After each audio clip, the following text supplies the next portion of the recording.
Kasih karunia dan damai sejahtera dari Tuhan Allah Bapa kita dan dari anaknya Tuhan Yesus Kristus menyertai kamu. Amin.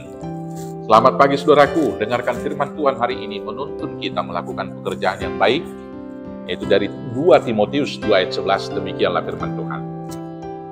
Benarlah perkataan ini, jika kita mati dengan Dia, kita pun akan hidup dengan Dia. Demikianlah firman Tuhan.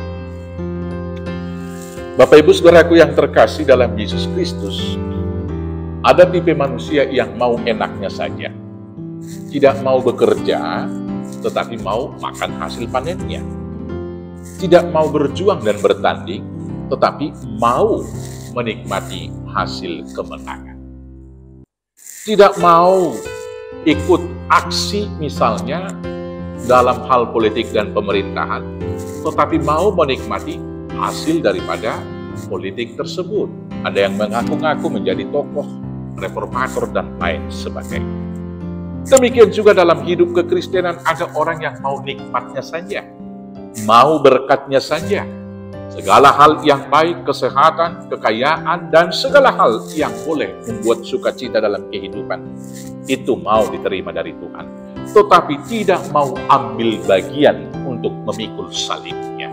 Saudaraku yang terkasih dalam Yesus Kristus, Rasul Paulus mengajar Timotius supaya jangan ada yang demikian. Kalau kita mati dengan Kristus, maka kita akan hidup dengan Dia. Kalau kita adalah anak, maka kita menjadi pewaris-pewaris daripada kerajaan Allah. Dan kalau kita menjadi pewaris, maka kita juga menjadi teman Kristus dalam pekerjaan-pekerjaan Allah. Maka demikianlah tugas panggilan kita. Maka sekarang, kalau Tuhan sudah memanggil kita menjadi anak-anak Tuhan, kita harus ikut bersama-sama memikul salib kita. Apakah yang kita lakukan? Yang pertama sekali, menyangkal keinginan kita. Keinginan kita tidak terbatas. Dan keinginan kita tidak pernah terpuaskan.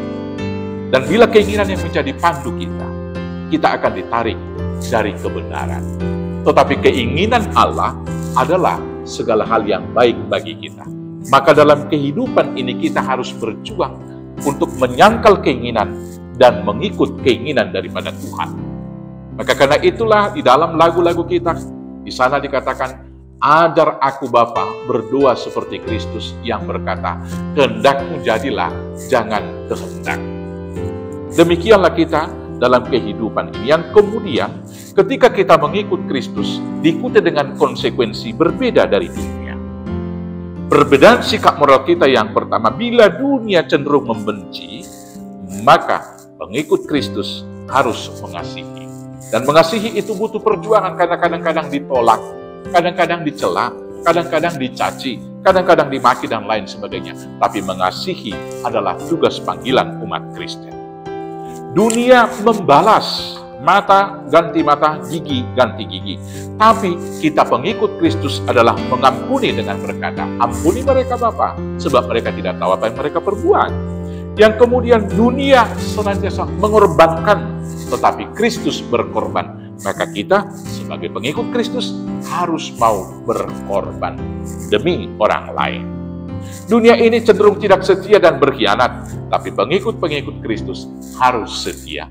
Melakukan hal yang baik di gereja, melakukan hal yang baik dalam kehidupan sekuler keseharian, melakukan kehidupan yang baik dalam totalitas, melakukan kehidupan yang baik sekarang, besok, dan sampai selama-lamanya.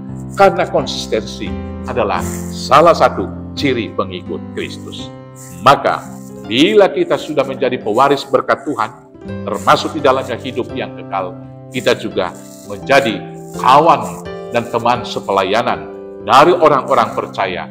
Kita kemudian menjadi ikut ambil bagian memikul salib Kristus. Selamat memenangkan pergumulan di dalam Kristus. Selamat ikut ambil bagian memikul salibnya. Tuhan Yesus memberkati. Amin. Kita bersatu dalam doa. Terima kasih Bapa, karena kami menjadi ahli waris kerajaan. Tapi kami juga ikut bersama menanggung beban memikul salib Kristus di dunia ini. Maka kuatkan, mampukan kami melakukan tugas panggilan itu hanya di dalam nama Yesus Kristus Tuhan Juru Selamat kami yang hidup. Amin. Selamat beraktivitas. Tuhan Yesus memberkati. Oras, oras, oras.